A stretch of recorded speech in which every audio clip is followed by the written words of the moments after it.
I'm AJ Parr. Today's NDE story is truly out of this world. Gene Long was in coma for 2 months, declared brain dead, and kept on life support. His funeral was already being prepared, but the moment he was taken off life support, he woke up with a message from the ocean of God. This is truly a miracle story. I'm really glad you're here, Gene. I would like to know about your experience. What happened? I'm diabetic, and I wasn't taking care of myself at all, and I was homeless, and I just thought life couldn't get better. I was on really heavy drugs, and like I said, I wasn't taking care of my sugar. Life was really tough. I wanted to die. I was questioning God and if He was a good God, crying to my mom about it. And one day I walked out of the room and I was walking past her steps, and my blood sugar had reached 1,900 without me knowing. And when you're diabetic, your blood sugar should be 100, and if it reaches 900, you should die. Like I said, mine went to 1,900, and I had a seizure when I was passing the steps, and I fell down the steps. And when I hit the last step, I hit the back of my head right here. I started bleeding on my brain. That made me have 30 grand mal seizures on the ground, and then I fell into a coma for 2 months. And while I was in the coma, they said I had a 1% chance to wake up. And they said if I did wake up, I would never walk or talk again. Now, they said so at the time, my kidneys failed, my liver failed, I had multi organ failure. So they put me in hospice. And that lowered my chance from a 1% chance to wake up. And I was also septic from my drug use that had made my body full of infection, which was another risk of dying. And so when my kidneys failed and my liver failed, then my brain died. They said there's no chance of him coming back. That's irreversible. We're going to take him off life support to let his body die with his brain. Now, when they did that, the craziest thing happened. And I woke up standing on an ocean of energy that had every color going through it with lights moving through it. I did not remember ever being on Earth at all. I thought I was always there. And when I woke up there and I looked across the water, I seen somebody who I thought was my dead grandpa. So I was really excited to go to him. And I said, let me go to him. As soon as I thought that, I blinked and I was standing in front of him, and it wasn't my grandpa at all. It was who I believe to be the Holy Spirit, or our creator. He was made of light. Every color you can imagine was in him. And he was shaped like a human, but I couldn't notice any details on his face. It was just all light. And when I seen him, I was struck by the most powerful love I've ever felt in my entire life. Love and peace. And it's really stronger than that. We just haven't made words to describe what I felt. They're not powerful enough. And when I was standing in front of him, we kneeled down together, and we started to vibrate. And when we vibrated, a crystal footstool started growing out of the water and forming. And time didn't exist while I was there, so I was there forever as soon as I got there. And it was kind of like when you wake up from a dream, how you forget the dream. It was like I forgot Earth right away when I woke up there. None of the bad stuff that happened to me here went with me. It was just the good parts of me. And when we were building the footstool, once it grew out, I blinked. And it's hard because I say blinked, but I didn't have a body. My consciousness blinked, and when I opened my eyes, I was laying in a hospital bed, and there was 30 people in my room to say goodbye to me. All my best friends, my mom and dad. Mind you, they had planned my funeral outfit, where I'd be laid to rest at, had my last rites read to me by priests, the whole 9 yards. And when I woke up, I couldn't walk, I couldn't talk. So I couldn't explain where I'd went. And my mom was rubbing my head telling me that I was brain damaged now and I would never think the same again. So I was scared to even tell them, because I was like, if I do, they're going to think I'm crazy. And another thing about where I went is, the best way to describe it is, you're in a balloon right now, waiting in the ocean, and you think that you're just the water inside of the balloon, but your body is that balloon. And when you lose your body, you realize that you are the ocean of energy that is God. You're a part of Him. You're just a very small part of them, a little spark. You mentioned that they were about to disconnect you from life support, or they actually They disconnect. did. You tell us about that. Why were you connected on life support, and what happened? I was in the coma for 2 months. And like I said, there was a 1% chance of me waking up. And my brain had died for multiple days. My sister just told me this the other day because I wasn't sure how long I was brain dead before they took me off of life support. And they said for several days they did tests to find sparks in my brain and they could not find any. There was no responses. And so at that point, they said there was no chance of me waking up. So then the doctors had talked to my parents and my inner family, and they said we think it's best that we pull the plug. They actually wanted to. I'm not an organ donor, but they wanted my organs, so they tried to talk to my mom about that. My mom said, "Hey, his kidneys and his liver are already gone. You can't take his organs; they're bad." So they said, "Well, let's take his eyes before he dies, so that we can at least harvest those." And my mom said that's fine. My mom and sister both said that's fine, but we want to go with him into the basement so he doesn't die by himself. And the hospital refused to let my family go with them. So they said, well, you can't have his eyes then, or I would be dead right now. They would have killed me for my eyes, which is unbelievable, but true. And so they refused, and then they took me off of life support, and everybody was there to say goodbye to me. And when they took me off life support, they said I would die in 90 minutes, my body would. And within that 90 minutes, I had woke up. My mom left the hospital after they pulled me off life support. And when she came back, I was sitting up they had the hospital bed propped up and I was sitting up smiling, she said. Who was there when you opened your eyes? Hospital staff, a doctor, I believe. My mom is really hazy. When I came back, it was very confusing because I had just been somewhere else and I thought I was home. And then I woke up and I couldn't really remember much. I was 97 pounds. I couldn't speak. I couldn't do anything. And I was so confused because the last thing I remembered, I was pretty much everything. And then I was in this little frail body that couldn't even hold up a cup. So it was really, really hazy. But honestly, all of my best friends were there. All of my close family was there. They were all there to say goodbye to me when I opened my eyes. And that's why I couldn't stop smiling. They called me the kissing bandit because I just wanted to hug and kiss everybody I seen. But I was just so happy to be back. So So when you reached the other side, you mentioned that you were like in a pool of energy. Can you describe what you saw when you got there? yes, when I opened my eyes there, it resembles an opal, how it's milky, and it had every color you can imagine and more colors in it, but they were all moving like they were alive. And that had light swimming through it as well. And then like there was vines threaded out of light that were hanging, and there was mist floating around me. That was every color. Everything was really colorful. Like everything was light, and but the light was alive.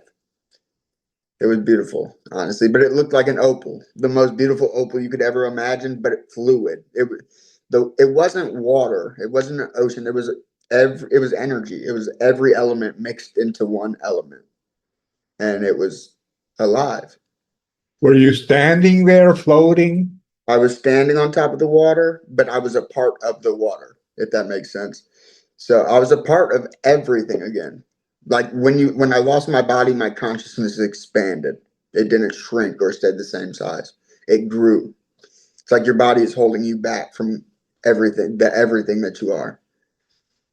And so you spotted this person that you thought he was your grandfather, right? And I think that because my grandpa was the nicest man I ever met.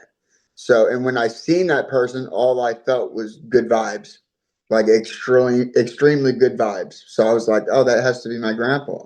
It gave me the same feeling. And then when I seen him, I realized it wasn't my grandpa at all. I knew right away that it was the creator. And he loved me so much, like I was the only thing he had ever created. It was amazing. You It, didn't it have any memories of ever being alive in here on Earth?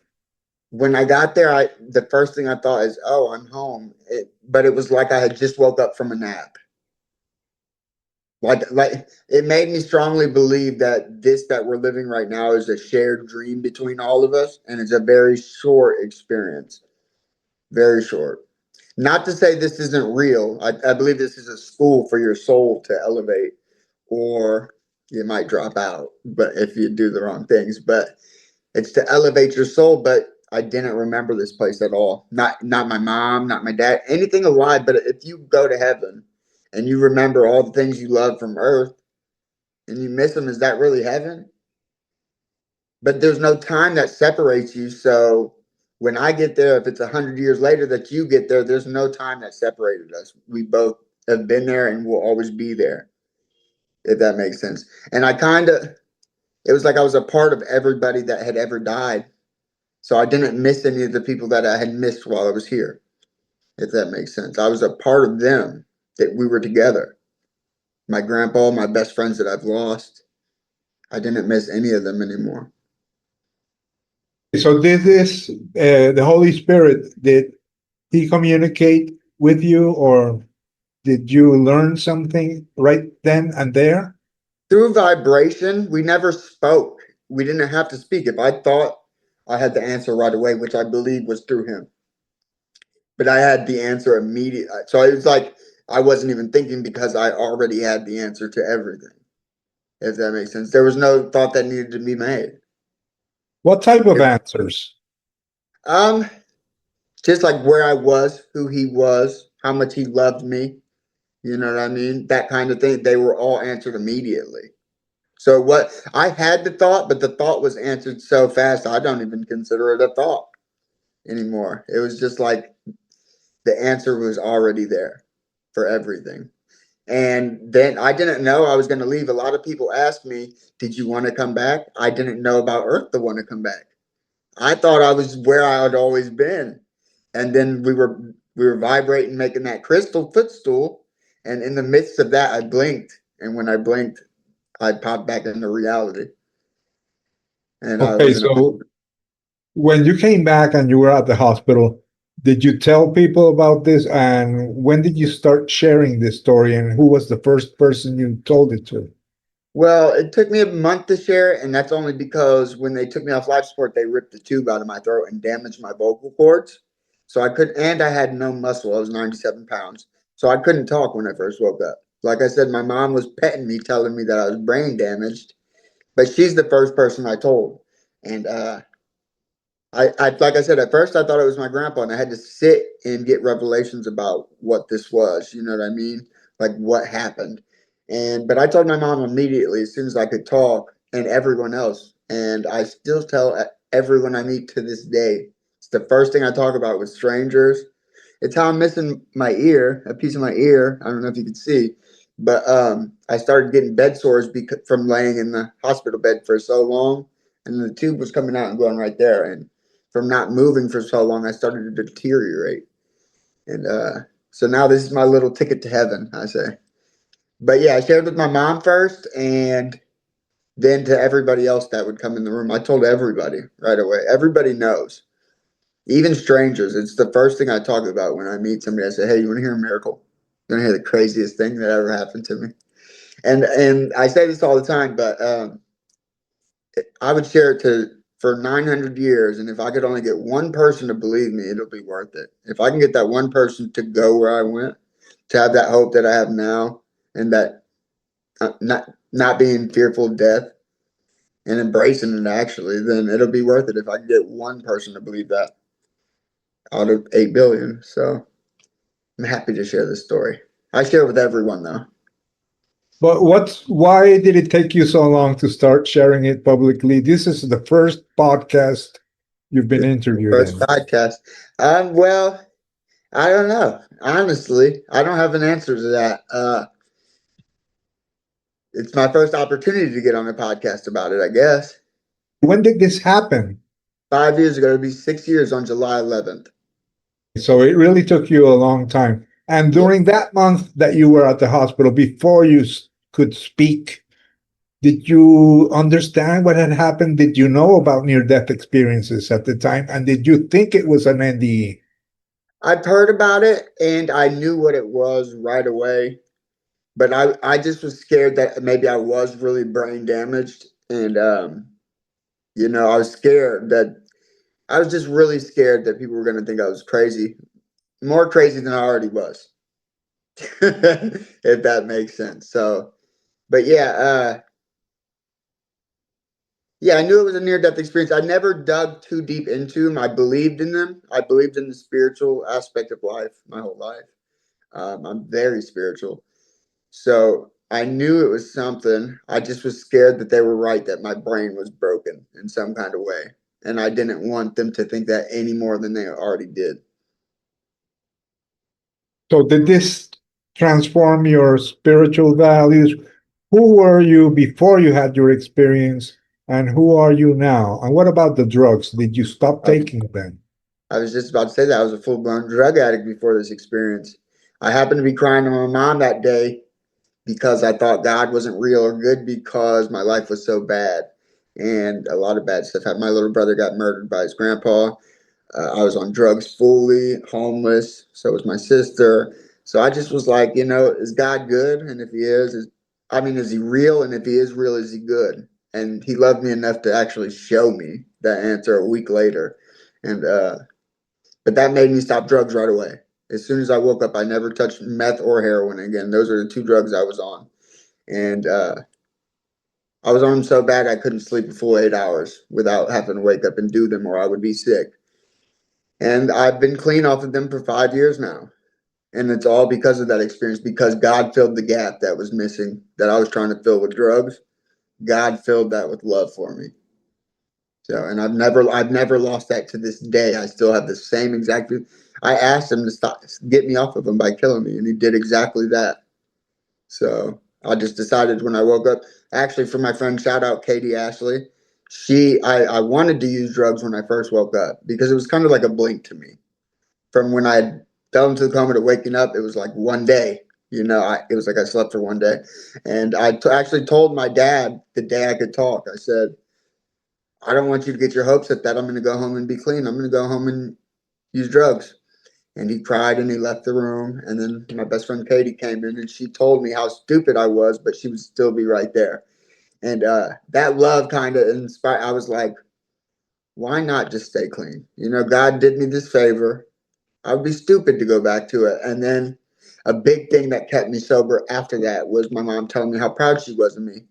It was actually better than the high that I could get off of fentanyl or meth. So the one time I wanted to use drugs, I was sitting where I usually sat to get high, and I could see all the veins in my arm. And I said, "Oh my God, I could get high this time, and it would work." And then I said, "What's better than getting high?" I said, "Your mom telling you how proud she is of you for not getting high." So I called her right there.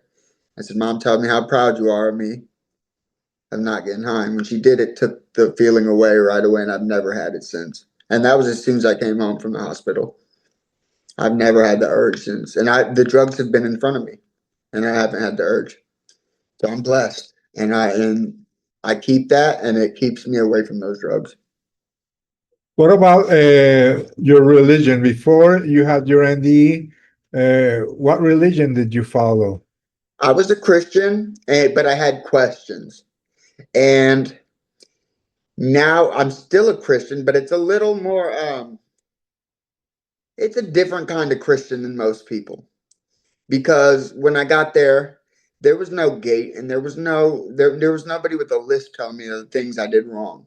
You know what I mean? And a lot of Christians will live their life shamefully, thinking they're going to go to hell for this or they're going to go to hell for that.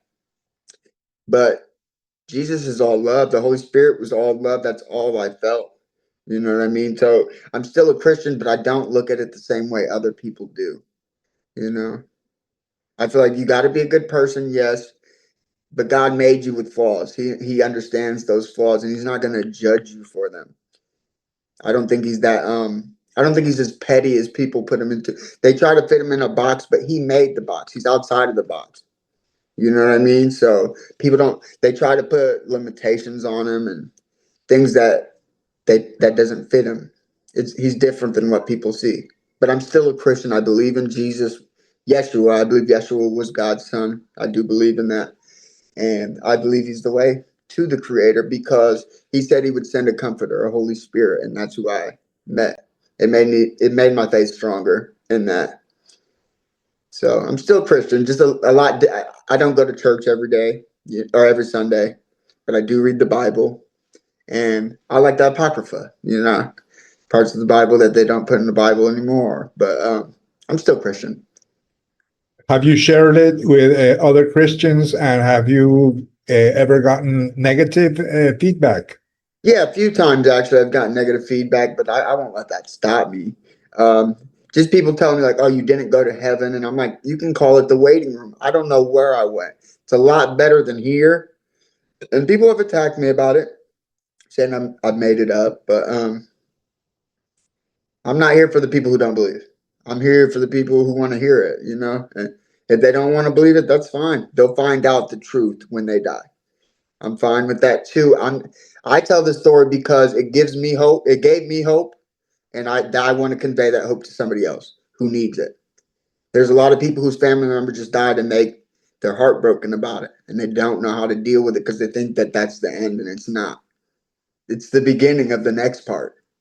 That's all, or a continuation, really, because like I said, I felt like I was at home. It felt like I went back home where my soul had came from. That was one of the answers I knew right away. I knew I was a soul. I knew I was always there. I was always going to be there. It's kind of weird because I still feel like I'm there. I just am stuck in this body, so I think I'm here. But really, I'm there just sleeping right now. And so are you and everyone else. They just have no idea about it. And that's why I got to share it with everybody. Because this isn't all of it. This is just part of it, a very short part of it. You said you felt one with everything. Have you Yes. thought about this oneness? That's exactly what it felt like. Like I said, you're in a balloon right now, and this balloon keeps you separated from everything else. And so you think you're just the water in the balloon. But as soon as that balloon pops, you drop into the ocean and you realize, oh my God, I'm not just a raindrop. I'm not just a water balloon. I'm everything. And you go back into God, and I will have experienced being AJ when I'm dead. You will have experienced being Gene when you die. That's why God split into all these little pieces, is so he could experience all of his creation. And you're just a little spark of that, kind of like sunlight in the sun. He's the sun, you're the sunlight experiencing everything for him. And when you return, he will have experienced being everything. You know what I mean? He's experiencing his whole creation through all of his creation. You mentioned that you've helped people by simply sharing your story, even strangers. Can Yeah. you remember an anecdote?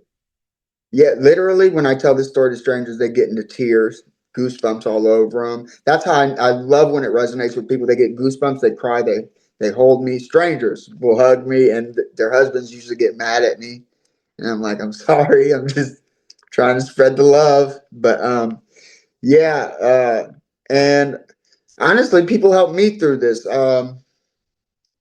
I've told a dentist before, and she fixed my whole mouth for me because I was nervous about writing a book or getting on podcasts because I had bad teeth at the time. And I didn't want people to judge me thinking I was a drug addict still. So she did that for me because my story helped her so much.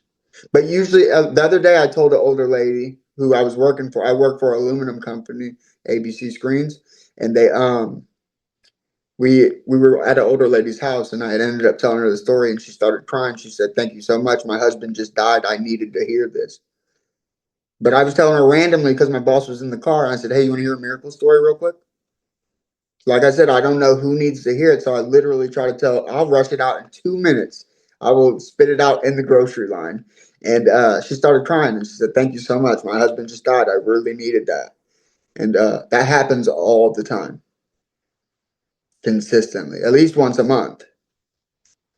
So you think this is part of your new life, spreading the word? How do I you think see that's the only yourself? thing I'm here for. How do you see yourself in the future? Hopefully just sharing this with everybody. That's all. I don't see anything else that happened in my life that's special. And if it was just for me, I would have stayed dead. It's for someone else to hear, so I'm not sure who. So I have to tell everybody. So that's what my life is about, honestly. What about And at I'm work? more than happy for that, What honestly. about at work? Does your boss know about this? Does everyone Oh, know? everybody who knows me knows about this. I tell everyone extensively too. I don't hold back. I don't sugarcoat it because one might be a Christian and they're like, oh, well, God says that. I don't care. This is what happened when I died. Literally. So when you die, you tell me what happened and then we can debate. But until then, if you haven't died, go off of firsthand experience. You know what I mean? I tell everybody. Yeah, my boss is probably tired of hearing this. He hears it all the time. So everybody close to me has heard the story a million times. Because I'll say, So "Have I told you? Let me tell you." Or if their friend comes over, I'm like, "Let me tell you a miracle." So I'm more than happy to share. you call it a miracle story. Definitely, because when I woke up, I would ask the doc. Once I was able to talk, I'd say, "So, what's your plans for me?" And the doctors would say, "We don't have a plan for you because you're not supposed to be alive. You're a miracle." The doctors would call me a miracle.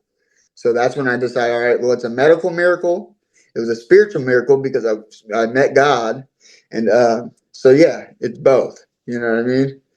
Because the doctors would say, we've never heard of anybody sugar getting 1,900. You're supposed to die at 900. So mine went 1,000 over that. They didn't even understand how that was. Then my organs all shut down, including my brain. When your brain shuts off, it can't come back to life. It's irreversible. So when they removed me from life support, they had no idea. The doctor said he walked past my bed after he pulled me off life support, and my eyes followed him. And they said, "Oh, we thought that was just reactions, like natural reactions."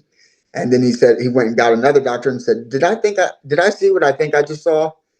And my eyes were open, and so I was awake, and they called my family back. Oh, well, my family was there, and but I don't remember first waking up. It was so changing realities was so confusing. You know what I mean? So much for the brain. To come back to my brain was just a lot. It's like your brain, people think your brain gives you a lot. It's like your body restricts you. It holds back everything for you from being able to see everything, from hearing everything. Everything is too much for the human body. So your body constricts that. So without it, you have all this. And then you come back, you're like, what is going on? This is only this much of what's really out there. So it was really confusing, honestly. Once you came back and started sharing your story, did you continue being a diabetic? You said that your certain organs shut down, that you could not donate, or your family could not donate your kidney, your liver, because they were not in good shape. Yeah, they had failed. That's right. And then that's another miracle about the story. So I'm a type 1 diabetic. I used to have to take insulin 5 times a day or I would die. When I woke up, every time I ate, and when I went to sleep. Or because your sugar builds up, it would poison your body. My body wouldn't make insulin, but after dying and waking up, I haven't taken insulin in a year. And a year ago I was forced to with something I was going through. But before that, it's been about 3 years I haven't touched insulin.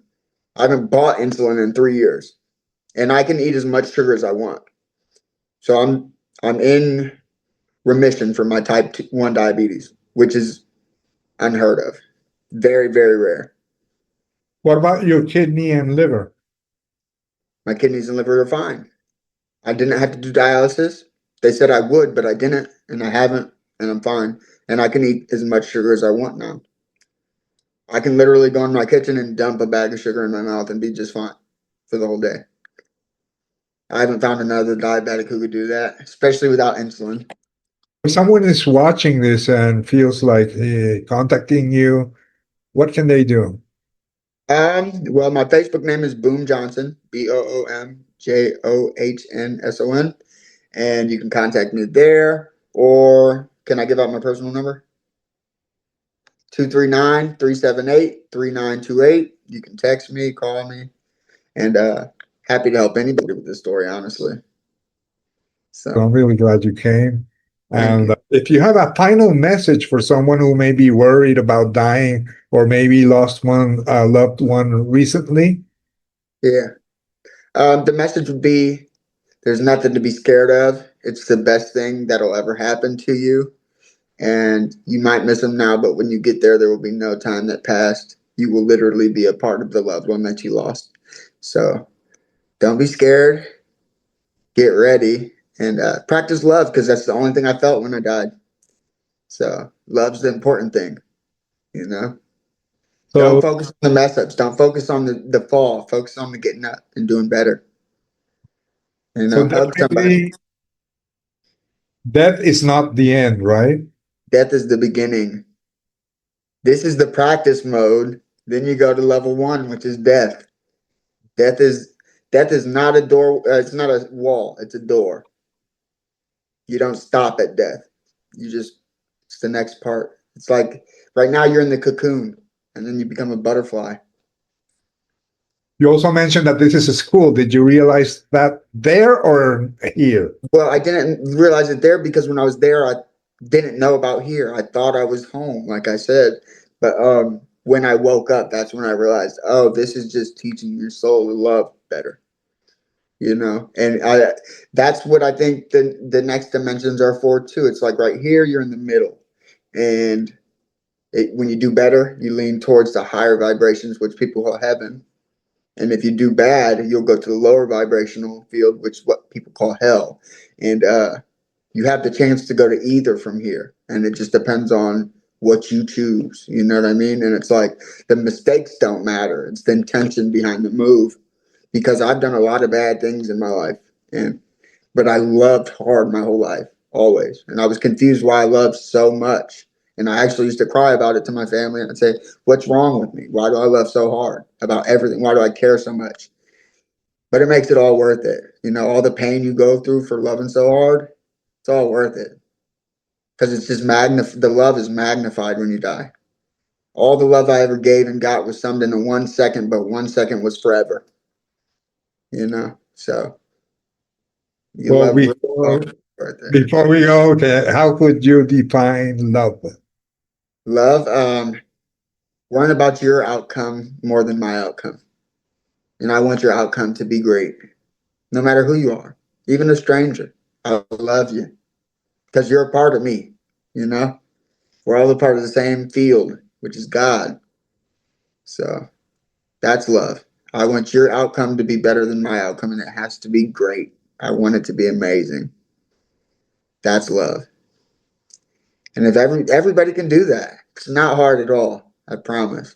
Might be scary, but it's not hard. So I love you, you love me, like Barney said.